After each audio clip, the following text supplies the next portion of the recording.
नमस्कार। आज़ादी मुबारक हो। देश की आज़ादी के 78 वर्ष पूरे हुए हैं। 79वां वर्ष चल रहा है। आज़ादी तो हमें पहले मिल गई थी, क्या हमें भ्रष्ट सिस्टम से आज़ादी मिली? पहले ईस्ट इंडिया कंपनी लूटती थी, गोरे लूटते थे। आज उनकी जगह पर नई नई कंपनी और चिटफंड कंपनियां लूटती हैं। पहले ब्रिटिश सरकारों के हिसाब से लूट होती थी, आज सिस्टम में भ्रष्टाचार के हिसाब से लूट होती है। व्यवस्था परिवर्तन हुआ है। नेताओं के नाम और ईस्ट इंडिया कंपनियों के बजाय चिटफंड कंपनियां, चाहे वो पीएसएल हो, चाहे वो एलयूसीसी हो, चाहे नवज्योति हो, या फिर सहारा जैसी चिटफंड कंपनियों के नाम इसमें शामिल हो, जिसके निवेशक अपने ही पैसे के लिए दर दर की ठोकर खाते हैं। पहले अंग्रेजों का काम लूटना था, लेकिन आज की सरकारें दशकों तक, उसमें हम सुप्रीम कोर्ट को भी शामिल कर लेते हैं, जब पीड़ित अपने पैसे के लिए दर दर की ठोकर खाता है, कहाँ इंसाफ मिलता है? अपने पैसे के लिए किसी की बेटी की पढ़ाई, दवाई, लिखाई, शादी या बीमारी के इलाज के लिए कुछ तो जीवन छोड़ के जमपुर चले गए, कुछ ने सुसाइड कर लिया। तमाम चीज़ें कहाँ न्याय मिलती? ईडी, सीबीआई, दुनियादारी में क्या समय पे न्याय मिल पाता है? अब तो भ्रष्टाचार और नीचे तक चला गया। आपको भी मालूम होगा, जब बड़े स्तर पर जस्टिस या फिर कहें न्यायाधीश की या न्यायमूर्ति भी कह सकते हैं, उनके घर में जली नोटें मिले और संसद में महाभियोग प्रस्ताव के लिए चर्चा हो, तब आप समझ सकते हैं। वैसे लोकल स्तर पर अगर आपने डीएल बनाने गए होंगे या किसी भी छोटी मोटी अदालत से, तो आप जरूर समझते होंगे, बिना पैसों के खेल नहीं चलता है। भ्रष्टाचार हर जगह तक है। फिर भी मैंने कहा ना, 78 वर्ष की आज़ादी मुबारक हो, लेकिन इस सिस्टम से कब आज़ादी मिली? अब अपने पैसे पीड़ितों को मिलेंगे कब? जिनका चिटफंड में फ्रॉड तरीके से पैसा किया गया, फंस गया, अगर उन्होंने संपत्तियां खरीदी, पर संपत्तियां खरीदी, तमाम कानून है, स्टेट के अलग हैं, केंद्र के अलग हैं, क्यों नहीं मिल पा रहा है? कमी किसकी है? या फिर लूट के माल का भी बंटवारा होता है, तमाम चीजें होती हैं। कमी फिर कहता हूँ कहाँ पर? अगर सिस्टम में कमी है तो परिवर्तन होना चाहिए, कानून में कमी है बदलना चाहिए, अगर नीति में कमी है तब भी। अगर अपराधी खुलेआम अपराध करते हैं तो उन पर कठोर कानून करके शिकंजा, उनकी संपत्तियों को जब्त करके रिकवर करना चाहिए। लेकिन कहाँ है ना, दशक बीत जाते हैं सहारा जैसे केस में, जहाँ कई करोड़ पीड़ित होते हैं।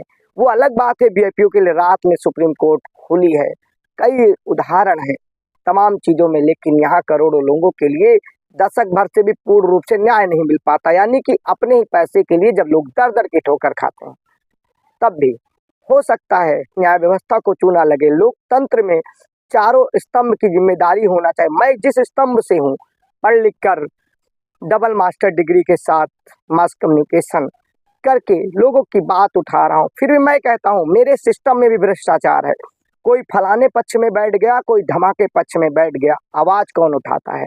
नेता जब नोट फेंकते हैं तो उनके लिए अलग अलग उनके पक्ष में माहौल भी बनने लगते हैं, कभी प्रचार के लिए तो कभी तमाम चीजों के लिए। आम गरीब आदमी की आवाज कौन उठाएगा? आम पीड़ित की आवाज कौन उठाएगा?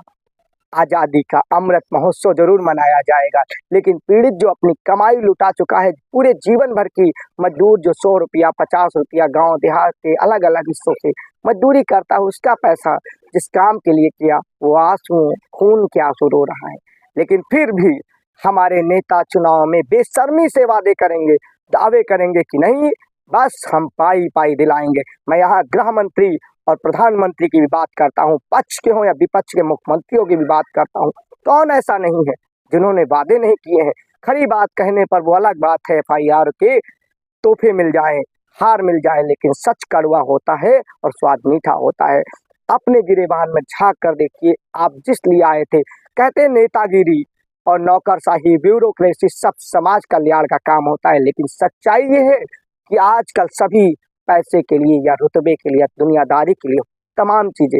बहरहाल आजादी के अमृत महोत्सव की बधाई हो, लेकिन सभी नेता और आम जनगण सभी को हर मुद्दे पर हर किसी की आवाज उठानी होगी, ताकि देश को सच्चे अर्थों में स्वतंत्र रखा जा सके। आज के समय में तो नौकरशाही से लेकर चुनाव आयोग तक सवाल उठ रहे हैं। किसी के पक्ष में अगर फैसला ना आए तो सुप्रीम कोर्ट तक पर सवाल उठा देते हैं। अगर कोई अच्छा कानून बने या बुरा बने, तमाम हर किसी के अपने अपने एंगल होते हैं, तो कानून पर भी सवाल उठा देते हैं। सवाल यही है, सवाल तो मीडिया पर भी उठता है, बिकने का, एक पक्षी होने का, गोदी में बैठने का, लेकिन निष्पक्षता भी होती है। हर आदमी का चश्मा बदल सकता है। नजरें बदलने से नज़ारे बदला करते हैं। न्याय तलाशिए, लोकतंत्र में आस्था रखिए। कुछ गलत हो रहा है, खुल के विरोध करिए। इससे ही तो हमारे पुरखों ने आपको आज़ादी के रूप में दिया है। इंसाफ की डगर पे दिखाना है चल के। हम सब नेता हैं, बाकी सब कुर्सी के किराएदार हैं। हम अगर अपनी आवाज़ उठाएंगे नहीं, डर जाएंगे किसी चीज़ों से, तो लालत है ऐसी पुरखों की जिन्होंने आज़ादी दिलवाई थी, जिन्होंने संघर्ष किया था।